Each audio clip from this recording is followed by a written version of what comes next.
اللہ نے ایک قوم کے حالات بیان کیے کہ ایک بادشاہ تھا، وہ اپنے انتظامی امور اور فوج اور جادوگر اس کے پاس تھا، لوگوں کو ڈراتا تھا، اس سے کہنے لگا میں تمہارا خدا ہوں۔ جادوگر جب بوڑھا گیا اس نے کہا بھائی تیری حکومت کی بیساکھی تو میں تھا، میرے جادو منتروں سے لوگ ڈرتے تھے، میں گیا تو تیری بادشاہت بھی گئی، تیری خدائی بھی گئی۔ اگر تو اپنا کچھ چاہتا ہے تو مجھ جیسے آدمی سے کوئی جوان دے دے، میں اس کو جادو سکھا دوں تاکہ تیری بادشاہت چلے، ورنہ ختم۔ وہ ڈر گیا۔ اچھا بھائی کوئی ہوشیار اور سمجھدار نوجوان، ایک نوجوان کو تلاش کیا، حدیث میں آتا ہے، اور بادشاہ نے کہا یہ دیکھو ہمارا انتخاب ہے، دنیا والے چنتے ہیں، دیکھو دنیا کے اعتبار سے بڑا ہوشیار، یہ ہمارا انتخاب ہے، یہ بچہ ہے جس کو بادشاہ نے چنا، لوگ بھی خوش ہو رہے ہیں، اور دیکھو یہ جادوگر جس کی اس سے سارا ملک سنبھلا ہوا ہے، اس سے تم نے جادو سیکھنا ہے۔ سمجھدار تھا بچہ، وہ جادوگر جادو سیکھنے لگا، بادشاہ کا حکم ہے، سارا عوامی جو ہے کیا ہے اس طرح اندھیر نگری ہے، تو بچہ سیکھنے لگا، لیکن بچہ سمجھدار تھا۔ تو جب وہ جاتا تھا جادوگر کے پاس تو راستے میں ایک اس زمانے کے ایک عالم، اللہ کے دین پر چلنے والے، وہ بھی چپکے سے اپنے جہاں طلبہ کو ایمان کی دعوت دیتے تھے، دین کی دعوت دیتے تھے، اللہ سے ہونے کو سمجھاتے تھے، ہمیشہ ایسا ہی رہا۔ اب وہ بچہ کہنے لگا دیکھ تو نہیں کیا ہے، جب دیکھا اور باتیں سنی تو ان کی بات، پہلے ہی دن ان کی باتوں سے اس کا دل روشن ہو گیا کہ کتنا فرق ہے اس کی پاکیزہ باتوں میں اور اس کے ناپاک منتروں میں۔ تو یہاں بیٹھتا تھا، لیکن گھر والوں کی طرف سے اور بادشاہ گورنمنٹ کی طرف سے حکم تھا وہاں جائے، چھپا بھی رہا تھا۔ تو یہاں بیٹھے ہوئے اتنی دلچسپی کی باتیں کہ دیر ہو جاتی، یہاں کی جو درسگاہ ختم ہوتی تو دیر، اب وہ جادوگر اپنی کلاس لگائے ہوئے، یہ دیر سے آیا، وہ ڈانٹتا کیوں دیر سے آیا، وہ پٹائی کرتا۔ تو انہوں نے اس سے کہا حضرت میں تو جاتا ہوں، یہاں آتا ہوں، یہ باتیں مجھے حق لگتی ہیں استاد صاحب، اور مجھے دیر ہو جاتی ہے، وہاں جاتا ہوں تو وہ مجھے پیٹتا ہے، پھر وہاں سے دیر سے آتا ہوں تو گھر والے ناراض ہوتے ہیں۔ تو کہا ان سے کہا تھا کرو بھائی مجھے اپنے کام نے روک لیا تھا اس لیے میں دیر سے گیا، جب وہاں دیر سے گیا وہ دیر سے چھوڑے تو گھر والوں کو بتایا کرو کہ جادوگر نے دیر سے روکا تھا۔ ایک دن ایسا ہوا کہ لوگوں کا رش لگا ہوا ہے اور لوگ پریشان ہیں، تو دیکھا کہ ایک بلا جنگل سے آئی ہوئی ہے اور وہ پڑی ہوئی ہے اور لوگ اس سے ڈر رہے ہیں۔ اس نے کہا کہ آج مجھے پتہ لگے گا کہ کس کا علم اور کس کی بات سچی ہے۔ اس نے کنکری لی اور کنکری لے کر اس جانور کو ماری، وہ جانور وہیں مر گیا۔ اس نے کہا اس رب کے نام سے مارتا ہوں جس رب کو وہ میرا استاد مانتا ہے اور جو ساری کائنات کا رب ہے، اس کے نام سے ماری، وہ جانور ڈھیر اور لوگ گزر گئے۔ لوگوں نے اس کو صرف جہاں کندھے پر اٹھا لی، واہ جی واہ، واہ جی واہ، یہ تو بہت بڑا جادوگر اور منتر والا بن گیا، لیکن اس نے بات کو چھپا کے رکھا، لوگوں کی عقلوں پر پردے پڑے ہوئے تھے۔ لیکن اس نے استاد سے کہا استاد جی ایسا واقعہ پیش آیا، وہ تو مسئلہ ہی ایسا تھا، آپ کہتے ہیں اللہ سے ہوتا ہے اور میں نے لا الہ الا اللہ کلمہ پڑھا ہوا ہے، وہ کہتا منتروں سے ہوتا ہے، منتر سے کچھ ہوا نہیں، کلمہ پڑھا اللہ کے نام پر پھینکا سب کچھ ہو گیا۔ کہا بیٹا آج تو تم ایمان میں مجھ سے بھی بڑھ گئے، ایمان میں تم مجھ سے بھی بڑھ گئے، اور دیکھو اللہ آزماتے ہیں، آزمائش آئے گی، اور آزمائش میں معمولی نہیں ہے، آزمائش آئے گی، قربانی آئے گی، یہ اللہ بھی کہتے ہیں ہم آزمائیں گے۔ ہاں پہلی جب بچے کو پہلی کا پریب کا امتحان دینا پڑتا ہے، نرسری کا امتحان دینا پڑتا ہے، حالانکہ اس کی کوئی حیثیت نہیں، پہلی کا امتحان، وہ روتا ہے، وہ ڈرتا ہے امتحان سے، لیکن آپ لوگ ماں باپ زبردستی امتحان دلواتے ہو، حالانکہ ان کا کوئی نتائج نہیں، اور ایک اللہ آزماتے ہیں، اور اس آزمائش کا نتیجہ دنیا آخرت کی عزت اور کامیابی ہے۔ یہ کون آزما رہا ہے؟ اللہ آزما رہا ہے، اور اس کا نتیجہ کون دیتے ہیں؟ اللہ دیتے ہیں۔ آج ہم کہاں کھو گئے کہ بیٹا آزمائش آئے گی لیکن میرا نہ بتانا، کیونکہ بادشاہ بڑا ظالم ہے، اور یہ آزمائش آئے گی تو بڑی آئے گی۔ اسے کہا ٹھیک ہے، لیکن لوگوں میں مشہور ہو گیا کہ بچے کا منتر تو بڑا چل پڑا۔ تو بادشاہ کا ایک وزیر تھا ہم نشین، اس کی آنکھیں چلی گئی، بینائی چلی گئی، تو اس نے بادشاہ کی مجلس میں آنا چھوڑ دیا۔ بات مشہور ہوتے ہوتے اس وقت وہاں تک بھی پہنچی، تمہیں پتہ نہیں وہ بچہ تو جادوگر کا شاگرد، وہ کتنا ماہر ہو گیا، وہ ایک منتر پڑے گا تمہاری آنکھیں ٹھیک ہو جائیں گی۔ تو اس نے کہا چلو، آیا اور اس نے کہا او بیٹا تم اتنے ماہر ہو گئے، سنا تم بڑی بڑی بیماریوں کا علاج کرتے ہو، تمہارے منتر میں بڑی جان ہے۔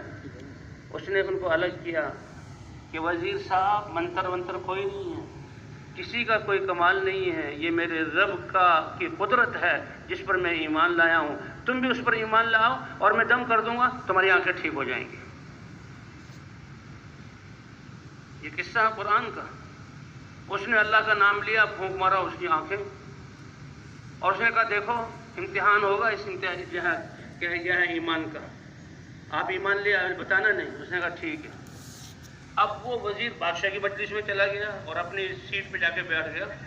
بادشاہ نے کہا ارے تم تو کئی دنوں سے نہیں آ رہے تھے، میں نے سنا تم اندھے ہو گئے، یہ کیا ہوا؟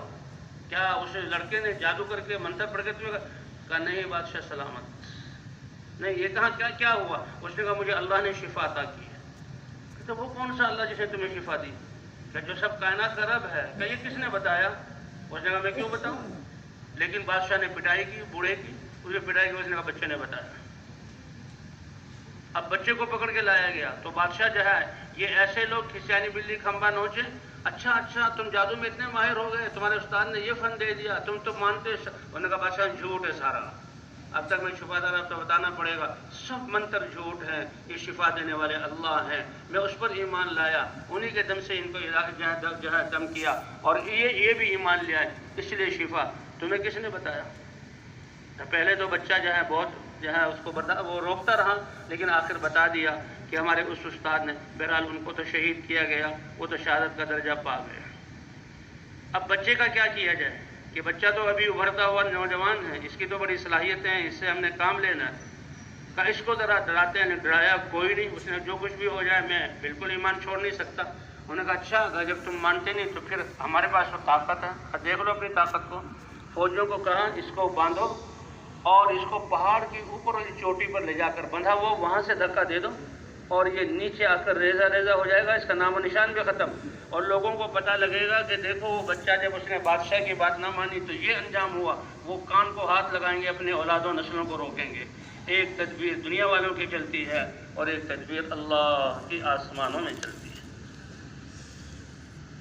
اب اس کو وہ فوجی لے گئے، بچے کا یقین تو اللہ پر، کیا دعا کرتا ہے؟ کوئی واویلا نہیں، کوئی چیخنا نہیں، کسی کو پکارنا نہیں، ماں باپ کو پکارنا نہیں۔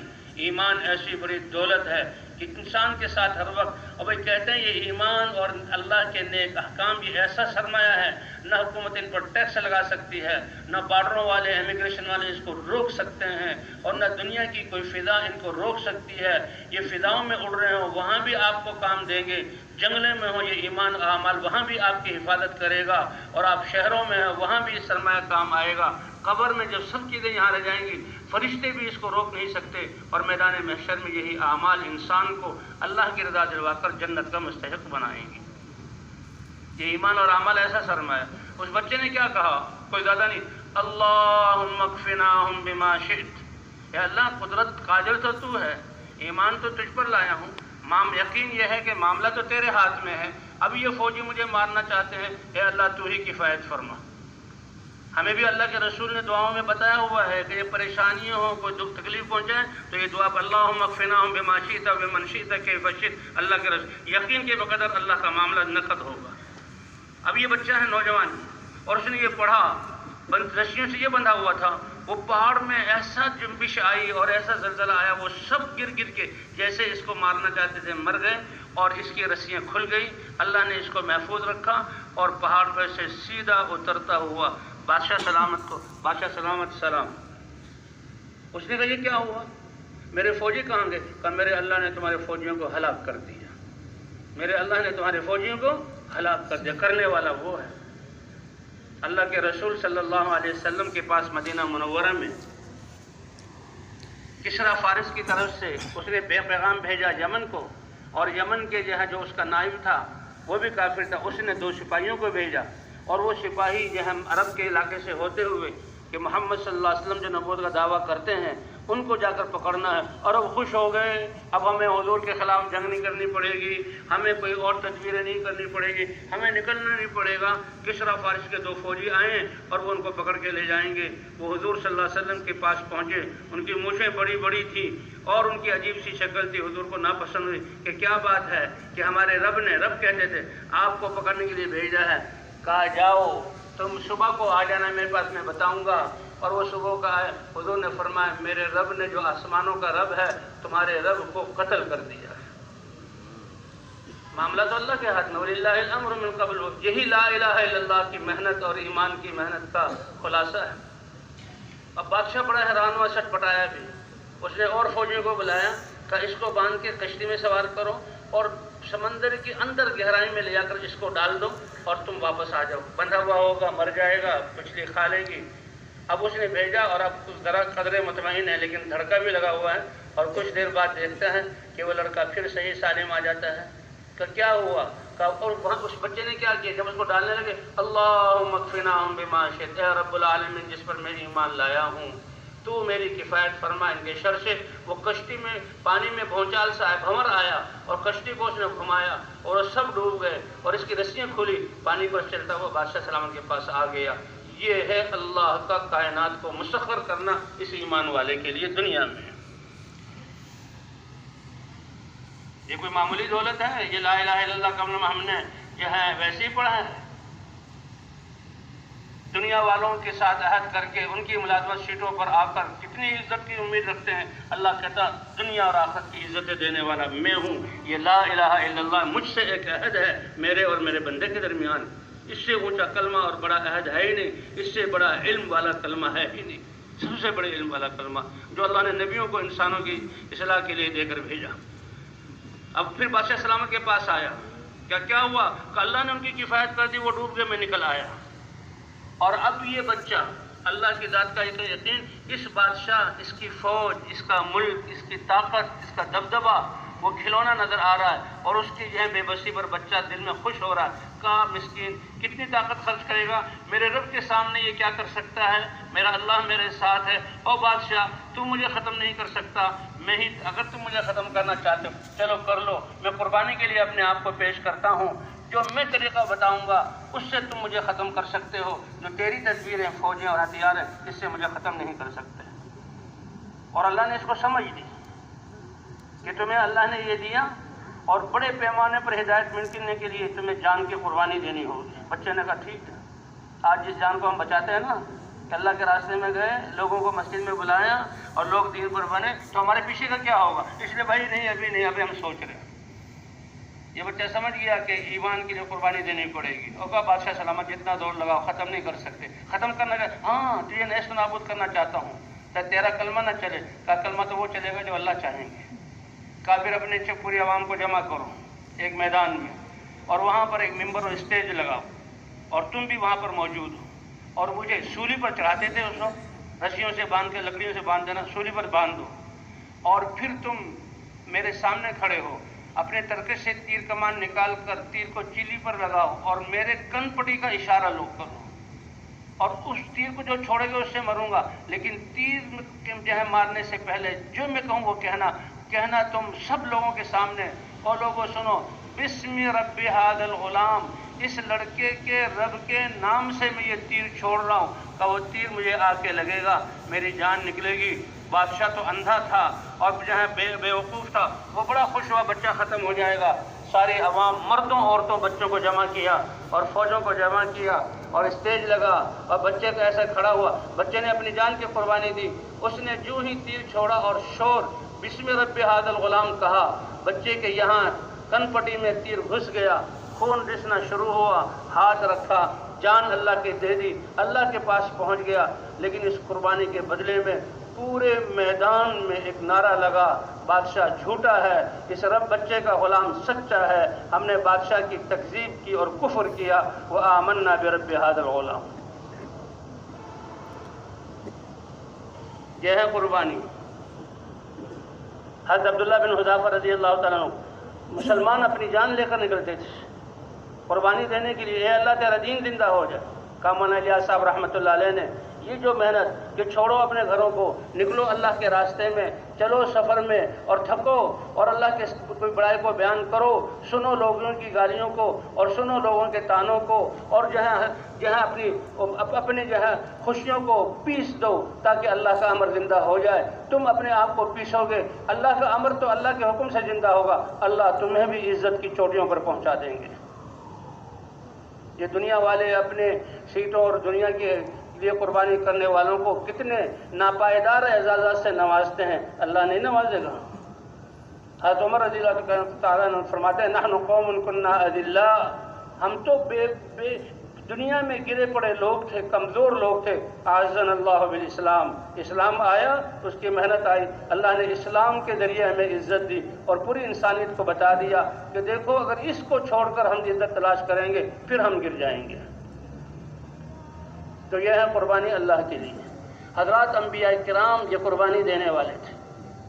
ایک نوح علیہ السلام کی دعوت کو بیان کیا اور ایک اللہ نے ابراہیم علیہ السلام کی بڑی قربانی کو بیان کیا۔ وَإِذِ ابْتَلَىٰ إِبْرَاهِيمَ رَبُّهُ بِكَلِمَاتٍ فَأَتَمَّهُنَّ قَالَ إِنِّي جَاعِلُكَ لِلنَّاسِ إِمَامًا قَالَ وَمِنْ ذُرِّيَّتِي قَالَ لَا يَنَالُ عَهْدِي الظَّالِمِينَ کہ ہم نے ابراہیم کو آزمایا، کوئی معمولی آزمائش نہیں تھی، اور ابراہیم کوئی معمولی خاندان کے نہیں تھے، شاہی خاندان، وزیر کے بیٹے، شاہی محلات میں رہنے والے، بچپن نہایت آرام دہ اس زمانے کے اعتبار سے آشائشوں اور نعمتوں میں گزرا، لیکن اللہ نے اپنا خلیل بنا کر اے میرے خلیل میرے پیغام کو اس قوم تک پہنچاؤ۔ اس پیغام کو پہنچا رہے ہیں اور اس پہنچانے میں آزمائشیں کیسی آئیں کہ جب وہ بتوں کو توڑا تو ساری قوم بفر گئی اور نمرود نے حکم دیا وادی، یہ ترکی مہمان آئے ہوئے ہیں عرفہ جگہ کے، میں نے پوچھا کہاں کے عرفہ وہ ابراہیم علیہ السلام کی وہ جگہ ہے، نمرود کا وہ محل ہے جہاں نمرود نے ابراہیم علیہ السلام کو منجنیق پہ 2 ستون بنا کے اور جھولے میں ایسے ڈال کر اور جھٹکے سے آگ میں پھینکا تھا۔ یہ آج انہوں نے بتایا جو ہے 4 جو ہے ترکی مہمان آپ کے پاس کہاں سے؟ عرفہ سے۔ ہم گئے وہاں عرفہ میں، اور وہ ایک نیچے پانی کا جو ہے تالاب اور اس میں مچھلیاں، کہتے ہیں یہ وہی پانی ہے جو اللہ نے ابراہیم علیہ السلام کے لیے نکالا تھا، اور یہ مچھلیاں انہی کی نسل سے ہیں۔ وہ ستون اب بھی ہیں اور وہ جو ہے نمرود کے قلعے کے وہ اب بھی ہیں، وہ ختم ہو گیا، اور ابراہیم علیہ السلام کو اللہ نے کیا عزت دی۔ تو ابراہیم علیہ السلام اللہ کی طرف بلا رہے ہیں، اللہ کی طرف بلانا یہی کتنی بڑی قربانی تھی، اور لوگوں کا بات نہ ماننا تکلیف یہی کتنی بڑی قربانی تھی۔ اے نہیں ابراہیم تمہیں اتنے اونچے میں نے اپنی خلت دوستی عطا فرمائی ہے، تمہارا امتحان بھی بڑا ہے کہ اس دعوت کے بدلے میں ایک آگ کے سمندر میں ایک پوری حکومت تمہارے خلاف، اور نمرود بادشاہ وہ اتنی بڑی آگ تھی کہ اس کے قریب وہ خود نہیں جا سکتے تھے، تو پہاڑ کے اوپر ستون بنائے اور اس میں منجنیق جھولا سا بنایا اور جھٹکے کے ذریعے ابراہیم علیہ السلام، جب ابراہیم علیہ السلام کو ڈالا گیا تو اللہ کے خلیل ہیں، اس لا الہ الا اللہ کے داعی ہیں، سب سے اونچا ایمان ہے، اس حال میں ذرہ برابر دل متاثر نہیں ہوا۔ او بھائیو دل کا یقین بنا لو۔ حاج صاحب کیا کرتے تھے؟ ایک بچہ جو بازار عید کے موقع پر اپنے باپ کے ساتھ جا رہا، جیب میں 1 ٹکا نہیں ہے اس کے، اور کپڑے بھی خریدنے ہیں، ٹوپی بھی، جوتے بھی، اور جناب اعلیٰ گھڑی بھی اور قلم بھی، اور اس کے دوست اشاروں میں پوچھتے کہاں کہ بازار، کیا خریدنا ہے؟ کہ ٹوپی، کپڑے عید والے، بنڈی اور یہ جوتے، کا پیسے ہیں؟ کا باپ میرے ساتھ ہے۔ کون میرے ساتھ ہے؟ باپ۔ اس کو اس بچے کا یقین دیکھیں، دل انسان کو اللہ نے یقین کیسا دیا، چاہے بچے کا باپ پر ہو، اور ہمارا بھی فاسد یقین اپنے مال پر ہی ہے، غلط یقین ہے۔ تو ایمان والے کا یقین، جس کا یقین اللہ پر، ہم اللہ کا کام کرنے والے، یقین ہو کہ اللہ ہمارے ساتھ ہے، جیسے صحابہ کریم کے کرام کے یقین کی طرح اللہ ہمیں بنا دے۔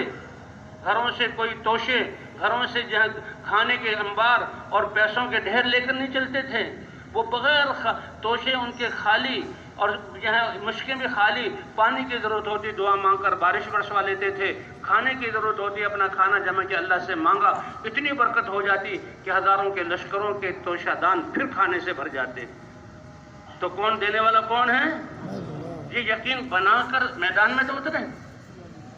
تو بہرحال ابراہیم علیہ السلام اب اس حال میں مطمئن ہیں اور دل کوئی پریشان نہیں۔ فرشتے بھی آ گئے، کا فرشتوں سے کہا اگر اللہ نے حکم دیا ہے تو مجھ سے پوچھنے کی کیا ضرورت، کرو کام جو اللہ نے حکم دیا، اللہ کے امر سے تو کوئی انکار نہیں کر سکتا۔ کہ نہیں حکم تو نہیں دیا، ہم اجازت لے کر آئیں، کہ پھر کوئی ضرورت نہیں، میرا اللہ مجھے دیکھ رہا ہے، اس کا دیکھنا اور میرے حال کو جاننا یہ میرے لیے کافی ہے۔ حسبی اللہ نعم الوکیل۔ فرشتوں سے مدد لیتے کرتے وہ، لیکن یہ ثانی درجہ، یہ پہاڑوں کا فرشتہ ہے، پہاڑوں کو ملا کر یہ جہاں پیس دے گا، قیمہ بن کر نیچے گر جائیں گے۔ یہ ہواؤں کا فرشتہ، آگ انہی پر چلی جائے گی۔ یہ بادل کا فرشتہ ہے، پانی برسا کر بہا دے گا۔ نہیں تم اجازت لے کر آئے ہو، حکم نہیں ہے تو میرے لیے تو حکم یہ ہے کہ میں اللہ پر بھروسہ کروں۔ آگ میں ڈالے گئے، دنیا کی آگیں دیکھ رہی کہ بس اب معاملہ ختم۔ اللہ نے حکم فرمایا ابراہیم علیہ السلام کے پہنچنے سے پہلے، یا نار کونی بردم و سلاما علی ابراہیم، یہ آگ ٹھنڈی ہو جا، اور ٹھنڈی بھی ایسے نہیں جسے کبھی آئے، سلامتی والی ہو جا۔ اور وہ آگ ایسے ہی ہو گئی اور تخت نیچے آ گیا، اور اس سے ایک انار کا درخت ہوگا، وہیں پانی کا چشمہ جو کہتے ہیں آج بھی وہ چشمہ چالو ہے، اور 40 دن وہاں گزارے۔ ابراہیم علیہ السلام سے پوچھا گیا آپ کا بچپن جو محلات میں گزرا، آسائشوں والی زندگی میں نبوت سے پہلے، اور آپ کی پوری زندگی شام اور وہاں فلسطین میں گزری، سب سے آرام دن کون سے تھے؟ کہا اللہ نے جو آرام مجھے اس آگ میں پہنچایا، ایسا آرام باقی زندگی میں نہیں ملا۔ تو ابراہیم علیہ السلام کی قربانی۔ پھر اگلی قربانی کہ بچہ جو 90 سال کی عمر میں ملا، اور بچہ بھی کیسا سعادت مند، اسماعیل، جس کی پشت میں آخری نبی کا نور ہے، اور وہ دودھ پیتا ہے۔ اے ابراہیم، اگلا امتحان چھوڑ لو اس بیوی کو اور جوان بیوی اس بچے کو، اور چلو اس بلاد شام سے، سائے ٹھنڈے، پانی ٹھنڈا اور پھلوں کے انبار، چلو اور گزرو اردن کے دشتوں سے اور میدانوں سے، اور جاؤ حجاز کے پہاڑوں میں، اور سب سے سنگلاخ پہاڑ، سب سے زیادہ سورج کی گرمی، ایک ٹیلے پر پہنچے اور بیوی کو اتارا، مشکیدہ دے دیا، اور جو ہے کھجوروں کا تھیلا تھوڑے سے بچے دے دیا۔ اب بیوی حیران کہ پہلے تو سب جگہ خود اترتے تھے، اور کھانا پینا، سونا، بات چیت، آج اونٹنی سے اتر نہیں رہے، اور دیکھ رہے ہیں کہ اونٹنی کو دوسری طرف موڑ رہے ہیں۔ کہا اے ابراہیم، کہاں چھوڑ رہے ہو، اور کس کے پاس چھوڑ رہے ہو، اور کیوں چھوڑ رہے ہو؟ سمجھانے کی اجازت نہیں ہے، اسی حال میں چھوڑو۔ اب چلنے لگے ہیں، وہ بیوی پیچھے چلی، لیکن وہ سمجھ گئی کہ اے ابراہیم اتنا تو بتا دو، اللہ امرک بہذا، کیا اللہ نے تمہیں یہ حکم دیا ہے؟ اب اس ظاہری حکم میں کیا ہے؟ فرمایا اللہ کے احکام میں اگرچہ تمہیں یہ ہلاکت نظر آئے، لیکن وہ ہلاکت نہیں ہے، عین کامیابی ہے اس میں۔ تو بیوی نے جب پوچھا اللہ امرک بہذا، کہ اللہ کے حکم اسے کر سکتے ہیں، سر سے بھی اشارہ کیا اور کہا ہاں اے ہاجر، اور یہ پیارا بچہ اللہ کے حکم سے بستیوں اور آبادیوں اور جو ہے دنیا کے اعتبار سے پلنے کے اسباب سے اتنا دور اکیلے چھوڑ کے جا رہا ہوں، اور کب آؤں گا جب اللہ کو حکم ہوگا۔ اس عورت کا ایمان دیکھیے کہ فوراً زبان سے نکلا اذن لا یضیعن اللہ، چلیے پھر آپ جائیے، پھر اللہ میرا ان حالات میں مجھے ضائع نہیں کرے گا۔ اگر ایمان ہے تو ضائع نہیں ہو سکتے، یہ اللہ نے دکھایا۔ اور پھر تیسرا حکم کہ بچے کو ذبح کرو، یہ بھی کتنا بڑا حکم۔ اور ابراہیم علیہ السلام آئے اور بچے کو اپنی بیوی سے لیا، 12 سال کی عمر، اور گھاٹی میں جو ہے لے گئے، بچے کو سامنے کھڑا کیا اور چھری دکھائی کہ اللہ کا امر کہ تجھے ذبح کروں، تمہاری کیا رائے ہے؟ اس ماں نے اس بے اسبابی کے حالت میں اس ایمان کی بنیاد پر اس بچے کی ایسی تربیت کی کہ بچہ خوشی سے اچھل پڑا، اللہ میری جان لینے کا حکم کرنے، اے پیارے ابا جان جو حکم دیا گیا میری جان لینے کا جلدی کر لیجئے، ستجدنی انشاءاللہ من الصابرین، آپ مجھے اللہ کے امر سے اللہ کے سامنے جان دینا والا اور اس پر صبر کرنے والا پائیں گے۔ آگ میں جلنے نہیں دیا، بیوی بچوں کو ڈھانچہ بننے نہیں دیا، ہلاک ہونے نہیں دیا۔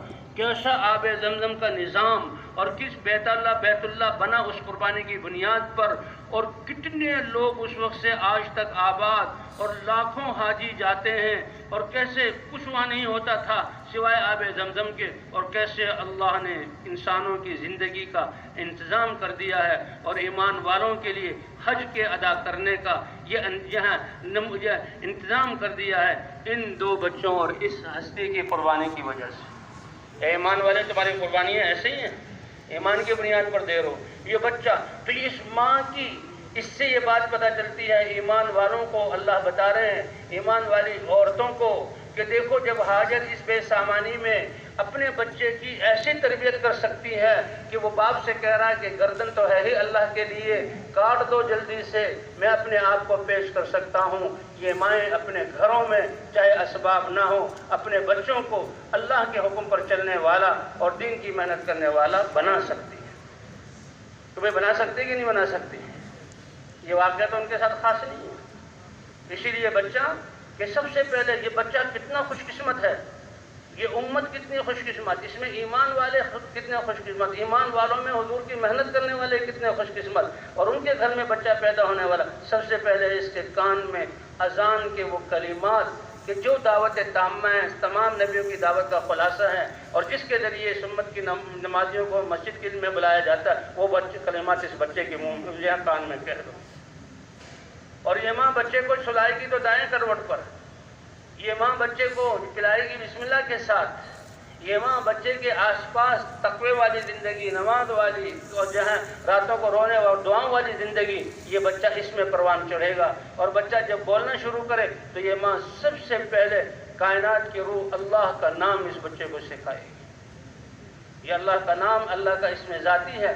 ایک انسان اللہ بولنے والا ہوگا، اس پر اللہ سارے فرشتوں کے نظام کو بھی چلائیں گے۔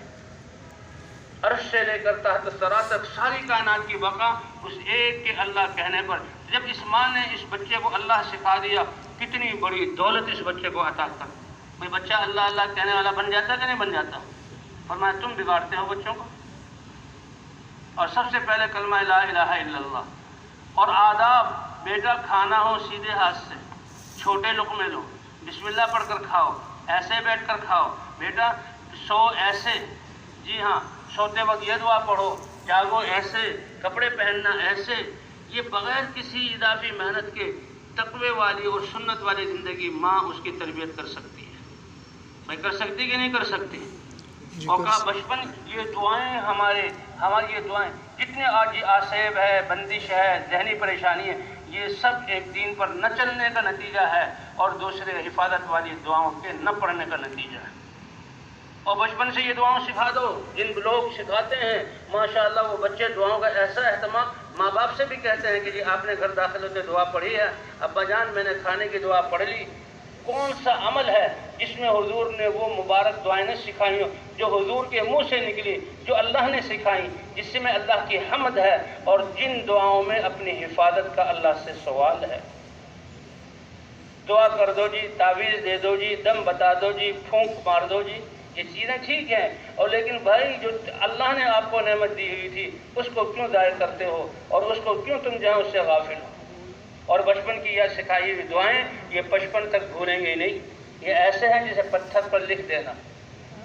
تو بہرحال اسماعیل علیہ السلام، یا ابا جان جلدی کریے، قصہ آ گیا ہے کہ بھئی دمبا آ گیا، اور ابراہیم علیہ السلام دیکھا چھری تو چل چکی، خون بھی ہاتھوں پر پڑ چکا، دیکھا تو نیچے دمبا دبا ہوا ہے اور اسماعیل وہاں کھڑے ہیں، اور اللہ نے فرمایا اے ابراہیم تم اپنے سارے امتحانوں میں کامیاب ہو گئے، اور ہم نے تمہیں ساری انسانیت کے لیے امام بنا لیا۔ مولانا صاحب رحمۃ اللہ فرماتے تھے کہ یہ پہلی قوموں میں حضرات انبیاء کرام محنت کرنے والے تھے، قربانی کرنے والے تھے، جن کا تذکرہ قرآن میں ہوا اور جس کا تھوڑا سا نمونہ ابھی ذکر کیا۔ لیکن ابراہیم علیہ السلام کی دعا سے اللہ نے ہمیں حضرت محمد صلی اللہ علیہ وسلم کی امت میں پیدا کر کے حضور کو وہ عظیم محنت عطا فرمائی کہ حضور نے اپنی امت میں جو موجودہ 3 لاکھوں صحابہ تھے ان کو اس قربانی پر اٹھایا، اور ساری امت کی بنیاد اسی قربانی پر رکھی ہے کہ تم صرف دین پر چلنے والی مشقت اور اللہ کے احکام پورے کرنے والے نہیں ہو، تم تو پوری دنیا میں کے انسانوں تک ہدایت کی محنت پہنچانے کے لیے جو قربانیاں نبیوں نے کی اس قربانی کو تم کرنے والے ہو۔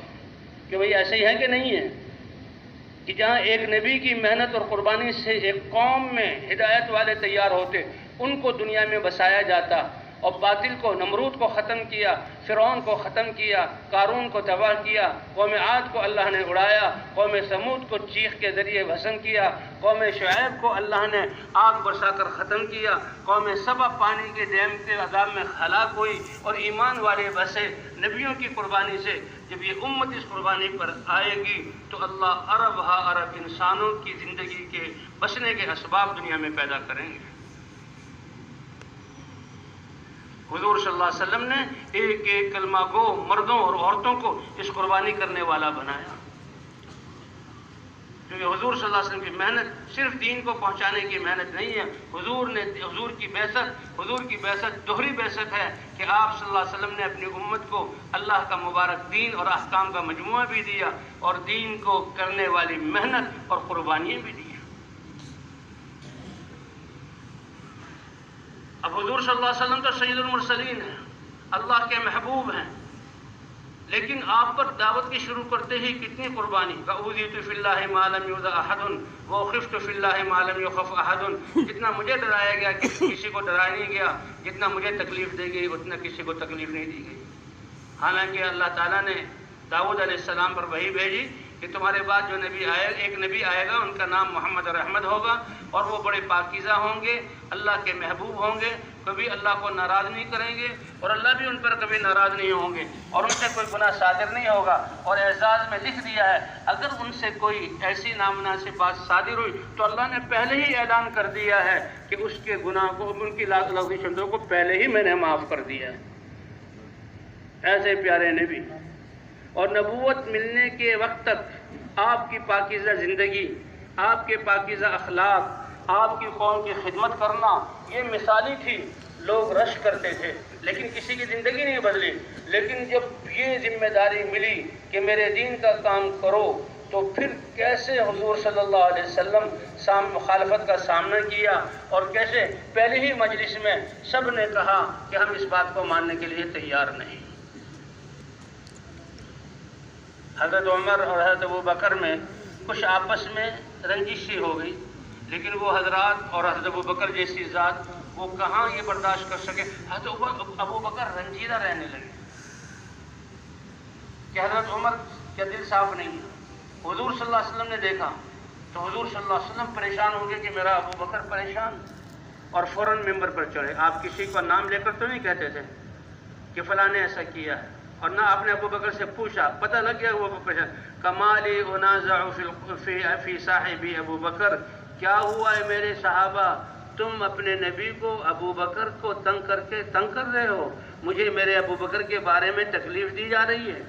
تم جانتے ہو ابوبکر کا مرتبہ کیا ہے کہ جب میں اللہ کے پیغام کو لے کر اپنے سگے رشتہ دار، یا بنی ہاشم، یا بنی فہر، یا بنی عبد المطلب، یا بنی عبد شمس، یا بنی فلاں جمع کیا، اور میں نے کہا کہ اتنا بھاری کلمہ ہے کہ اگر تم اس کو کہہ لو گے تو اللہ تمہیں دنیا آخرت کی عزتیں دے دیں گے، روم اور فارس تمہارے سامنے جھک جائیں گے۔ تو ابو جہل کہنے لگا ہم 10 کلمے کہنے کے لیے تیار ہیں، کیونکہ آپ کی زبان سے کبھی جو بات نکلی ہے وہ ایسا نہیں ہوا کہ پوری نہ ہوئی، پوری ہو کر رہے گی۔ وہ کلمہ تو بتاؤ۔ لیکن جب اس نے دیکھا کہ وہ کلمہ لا الہ الا اللہ ہے تو سب نے یک دم اس کو انکار کر دیا، کہ ایک الہ کو ہم نہیں مان سکتے۔ کا کتنا حوصلہ توڑا اور کتنی تکلیف ہوئی۔ لیکن حضرت ابوبکر صدیق وہ ہیں کہ جب حضرت ابوبکر صدیق نبوت کا دعویٰ اعلان کے بعد ابوبکر اپنے کھیتوں میں آئے اور کہا اے محمد صلی اللہ علیہ وسلم کیا ہوا؟ کہا اللہ نے مجھے رسول بنا کر بھیجا کہ آپ دعوت دیتے ہیں۔ کہا تم بھی لات اور عزا بتوں کا انکار کرو، اللہ کے ایک ہونے کی گواہی اور میری رسالت کا بھی میری بات پوری نہیں ہوئی تھی کہ ابوبکر نے فوراً کلمہ پڑھ کر میرا ساتھ دیا، اور اس وقت سے اپنا مال لگا رہے ہیں۔ تو وہ صحابہ کرام سارے کے سارے جانی قربانی دینے والے، مالی قربانی دینے والے، جذبات کی قربانی دینے والے، ماروں کو برداشت کرنے والے، حضور نے تو قربانی والی ایک امت تیار کی ہے کہ یہ قربانی دوسروں کے گھر بسانے کے لیے، دوسروں کے پر اللہ کی رحمت اتارنے کے لیے، دنیا کو امن کا گہوارہ بنانے کے لیے۔ فرمایا اگر امت مسلمہ یہ اللہ کے احکام پر چلنے والی بن جائے، تقوی والی زندگی اختیار کر لے، دین کی محنت پر لگ جائے، تو اللہ اس دنیا کو ایسے امن کا گہوارہ بنائے گا کہ کہ کافروں کے جان مال عزت آبرو ان کی بھی اللہ محفوظ کر دیں گے مسلمانوں پر امن کی اترنے کی وجہ سے۔ پھر یہ سیکورٹی اور حفاظت کے لیے جتنا خرچ دنیا کا ہو رہا ہے اللہ اس سب سے بچا لیں گے۔ اور اے ایمان والو، اعمال کے ذریعے تمہارے کام بنائیں گے، اور اعمال تو جسم سے صادر ہونے والے اعمال ہیں، ان اعمال پر اللہ تمہارے کام بنائیں گے، دعاؤں پر کام بنائیں گے، اللہ کے راستے میں نکلنے پر کام بنائیں گے، کہ دنیا کے مال اور اسباب سے اللہ تمہیں غنی کر کے اپنی قدرت سے تمہارے تقوی پر اللہ کام بنا دیں گے۔ تو تمہاری زندگیاں بھی بنیں گی، اور تمہارے ذریعے سے انسان جانوروں تک اور چیزوں کی بقا، یہ ٹوٹ پھوٹ، یہ زلزلے، سمندر کی سونامییں اور ہواؤں کا بفرنا اور جانوروں کا مرنا، سب کو اللہ امن دیں گے اس امت مسلمہ کے اللہ کے احکام اور نبی کی محنت پر آنے کی برکت سے۔ اسی لیے حضور صلی اللہ علیہ وسلم نے فرمایا کہ میں اپنے باپ ابراہیم علیہ السلام کی دعا کا نتیجہ ہوں، اور یہ امت بھی، اے اللہ میری اولاد میں سے ایک امت جو اسلام لانے والی ہو، تیرے سامنے مان کر جھکنے والی ہو، ایسی بنا، اور اس میں اپنا رسول بھیج جو ان کو تیری آیات پڑھ کر سنائے۔ فرمایا میں اپنے دادا ابراہیم کی دعا کا نتیجہ ہوں، اور میری امت بھی میرے دادا ابراہیم علیہ السلام کی دعا کا نتیجہ ہے۔ تو یہ امت تو نبیوں کی طرح قربانی دینے والی اللہ نے اس کے لیے پیدا کیا۔ اسی لیے فرمایا کنتم خیر امت اخرجت للناس تأمرون بالمعروف وتنہون عن المنکر وتؤمنون باللہ۔ ایسے قربانی دینے والے اور اپنے جان اور مال کو لگانے والے، اور جو قربانیوں والے میں ہیں اللہ نے ان کو کتنا بڑا کیا۔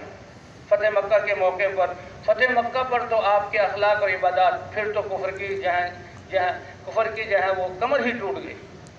فتح مکہ تک وہ اڑے رہے، اور صلح حدیبیہ میں اپنے ضد کو پورا کرایا، لیکن فتح مکہ پر اللہ نے بغیر کسی قتال اور خون ریزی کے مکہ کو فتح کر دیا۔ اور حضور صلی اللہ علیہ وسلم کی طرف سے جب یہ اعلان ہوا کہ لا تثریب علیکم اليوم، اللہ کے رسول کی طرف سے کوئی تمہیں عار دلانا، کوئی تمہیں تانے دینا اور جن کی سزا دینے کے منصوبے، اور یہ سب کچھ نہیں، سب کو، اور کوئی تم پر تاوان اور ڈنڈ نہیں، میں نے تمہیں معاف کیا۔ اور میں تو ایسا ہی کہوں گا جیسے یوسف علیہ السلام نے اپنے بھائیوں کے بارے میں، جنہوں نے ان کو کنویں میں ڈالا تھا، اور پھر وہ وہاں سے نکل کر غلام ہو کر مصر میں بکے تھے، اور پھر کیسے خادم بنے تھے، جیسے انہوں نے جب بھائیوں کو پتا آپ ہو یوسف، آپ ہی ہم پر احسان کر رہے ہو، فرمایا ہاں، وہ ڈر گئے، کلا تثریب علیکم اليوم، میں بھی تمہیں ایسے کہتا ہوں، عام معافی کا اعلان کر دیا۔ فرمایا جو ابو سفیان کے گھر میں داخل ہو وہ سردار ہے، اس کو بھی امن، جو اپنے دروازے کو بند کر لے اس کو بھی امن، جو بیت اللہ مسجد حرام میں آ جائے اس کو بھی امن، جو فلاں گھر میں داخل ہو جائے اس کو بھی امن کا عام اعلان کیا۔ تو حضرت اکرمہ جو ابو جہل کے بیٹے تھے اور باپ کے ساتھ لڑتے تھے، اور بڑے طاقتور، بڑے جنگجو، اور قریش کے، حضور کے یعنی 2-3 پیڑھیوں کے بعد یہ سب جو ہیں حضور کے رشتہ دار سب قریش میں سے تھے، تو ان کی بیوی مسلمان ہو گئی، اور مسلمان ہوتے ہی اپنے خاوند کے بارے میں اسلام میں داخل ہونے کا جذبہ پیدا ہوا۔ یا رسول اللہ، ابو جہل کا بیٹا اکرمہ وہ تو اس دین کے غلبے کو ناپسند کر کے بھاگ گیا اور سمندر پار کر کے یمن کی طرف جا رہا ہے۔ اے اللہ کے رسول، آپ اس کو امن دے دیں، جان کی امان دے دیں، میں اس کو لے آؤں، شاید کہ وہ اسلام میں داخل ہو کر جو ہے وہ ہدایت پا جائے، جہنم سے بچ جائے۔ اب حضور صلی اللہ علیہ وسلم کا جذبہ دیکھو، فوراً کہا کہ میں نے اس کو امن دیا، اور شاید پھر جو ہے کوئی اپنی چادر بھی نشانی کے طور پر عطا کی، اور وہ گئیں، اور ابھی پہنچ گئے تھے یا پہنچے نہیں تھے، مختلف روایات ہیں، سمندر سے ان کو، سمندر کے جو ہے جو ابھی سفر کر رہے تھے واپس لے آیا، یمن سے واپس لے کر آئیں، اور کیا ہوا کہ محمد صلی اللہ علیہ وسلم نے تمہیں امن دے دیا۔ اچھا، محمد صلی اللہ علیہ وسلم نے مجھے امن دے دیا ہے۔ حضور کی خدمت میں آئے، کہا اے اللہ کے رسول، اے محمد صلی اللہ علیہ وسلم، یہ کہہ رہی آپ نے امن دیا، کہاں میں نے تمہیں امن دے دیا، کہا تم اسلام میں داخل ہو جاؤ، تو وہ فوراً اسلام میں داخل ہو گئے۔ یہ ہے حضور کے اخلاق اور یہ ہے قربانی۔ اور فرمایا کہ دیکھو یہ اکرمہ مسلمان ہو گیا، اور حضور نے 3 باتیں فرمائی، یہ مسلمان ہے، مان کر گردن کو جھکانے والا، منشان فرماتے ہیں ماننا، گردن جھکانا لیکن ماننے والا، اور یہ مہاجر ہے اللہ کی ساری نافرمانیوں کو چھوڑنے والا. مہاجر کے حق جیسے وطن کو چھوڑتے ہیں اللہ کے دین کے لیے، ایسے مہاجر وہ ہیں جو اللہ کی ناراضگیوں والے کام کو چھوڑ دے. اور یہ مہاجر مجاہد ہے. حضور صلی اللہ علیہ وسلم یہ ان کو اعزازات دے رہے ہیں. اکرمہ یہ مسلم ہے، یہ ہے کوئی مہاجر ہے اور یہ مجاہد ہے، یعنی اپنی ساری صلاحیتوں کو دین کے لیے زندہ کرنے والا اور صلاحیتوں کو دین کے لیے لگانے والا. اور فرمایا اے میرے صحابہ اب ابو جہل کے بارے میں کوئی لب کشائے نہ کرنا. ٹھیک ہے وہ اپنے زمانے میں بہت تکلیف دینے والا، بڑی جنگیں کی اور بڑا ہی وہ تھا، لیکن اب اس کو کہنے سے میرے اکرمہ اور ان کی نسل اور مسلمانوں کو ٹھیس پہنچے گی، اس لیے منع کر دیا. کہ اس کے بعد پھر جو ہے صحابہ اس کے بارے میں کچھ نہیں کہتے تھے. اور پھر حضرت اکرمہ رضی اللہ تعالیٰ نے کہا یا رسول اللہ میرے لیے دعا کیجئے کہ جتنی قوتیں اور مال اور میں نے زندگی کا وقت اسلام کے خلاف مٹانے میں لگایا ہے، اللہ مجھے اس سے دگنا اپنی ساری صلاحیتیں دین کو زندہ کرنے میں لگانے والا بنا دے. یہ نہیں کہ کلمہ پڑھ لیا تو بھئی ہم بیٹھ گئے. حضور صلی اللہ علیہ وسلم نے دعا کی اور حضور صلی اللہ علیہ وسلم جی ہاں دعا کی. حضرت اکرمہ رضی اللہ تعالیٰ عنہ پھر اپنے 80 خاندان کو لے کر اللہ کے راستے میں نکلے کہ ان سب کو ہم اللہ کے راستے میں قربان کروں گا. حضرت خالد بن ولید نے ان کے گھوڑے کو پکڑا کہ اکرمہ کہاں جا رہے ہو؟ تم تو مکے کے بہت بڑے لوگوں میں سے ہو اور جو ہے قریش میں سے ہو، اور تمہارا جانا اس طرح کہ بالکل اپنے آپ کو جب تک دین زندہ نہ ہو ختم کر دوں گا، یہ ٹھیک نہیں ہے. حضرت اکرمہ نے کہا اے خالد جب میں دین کے مقابلے میں مخالفت میں نکلتا تھا تو کبھی تم نے گھوڑے کی لگام کو نہیں روکا، اور آج میں دین کے لیے دین کو زندہ کرنے کے لیے نکلا ہوں، تم میرے گھوڑے کی لگام کو روک رہے ہو. چھوڑ دو. اور نکلے. اور یہ 80 خاندان تھے. 80 خاندان سارے میدانوں میں چلتے رہے اور جہاں جہاد کا موقع آتا رہا اور شہید ہوتے رہے. سارے کے سارے 80 خاندان کے افراد شہید ہو گئے. ایک بچہ اور ایک بچی بچے. وہ بچ گئے تھے. حضرت عمر کو پتہ لگا کہ ان بچے اور بچی کو لے آؤ. اور پھر وہ بچے ایسے تھے آپس میں کہ ان کی شادی ہو سکتی تھی، کہ شادی کر دو تاکہ حضرت اکرمہ جو حضور کے صحابی تھے ان کی نسل بھی آگے چل سکے. تو بھئی آج یہ محنت اللہ نے ہمیں اس امت میں بنایا ہے، تو یہ امت تو دین کے لیے قربانی کرنے والی ہے. تو بھئی کیا خیال ہے ہم بھی اپنی بقیہ زندگی اور سارے جان و مال کو اس کے لیے پیش کرنے کے واسطے تیار ہیں انشاءاللہ؟ ہاں قربانی تو سب کر رہے ہیں، لیکن ایک دنیا کے لیے ایک دوسروں کی زندگی کو بگاڑ کر اپنی نہ ان کی زندگی بنتی ہے اور لوگوں کو بھی پریشان کرتے ہیں. اور آخرت میں تو اللہ کی پناہ جو ان کے ساتھ حشر ہوگا، اللہ ہماری حفاظت فرمائے. یہ اللہ کی مخلوق کے ساتھ ایک یہ قربانی کہ اپنے جذبات اور اپنی چاہتوں اور اپنے گھر کو قربان کرنا جیسے نبیوں نے کیا، حضرت محمد صلی اللہ علیہ وسلم نے کیا، اور قربان کر کے پھر اللہ کے لوگوں کے دین زندہ ہو، لوگوں کے گھر بس جائیں. بھئی ہمارے اس زمانے تبلیغ میں اتنے درجے کی تو قربانی نہیں ہے، لیکن اتنا تو ہے کہ بھئی جو ہمارے اعمال ہیں ان کو ہم اہتمام سے کرنے والے بن جائیں اور اس دین کی محنت کو مقصد بنا کر زندگی گزاریں. اس کے لیے آپ لوگ تیار ہیں؟ تو ہاتھ سے اشارہ کریں کہ کون کون تیار ہے کہ انشاءاللہ اب اللہ کے دین کا زندہ کرنا، محنت کو کرنا، اس کے لیے قربانی کرنا یہ ہماری زندگی کا مقصد ہے. ماشاءاللہ سب نے ارادے کیے، اللہ بھی دیکھ رہے ہیں. اللہ اس کو قبول فرمائے.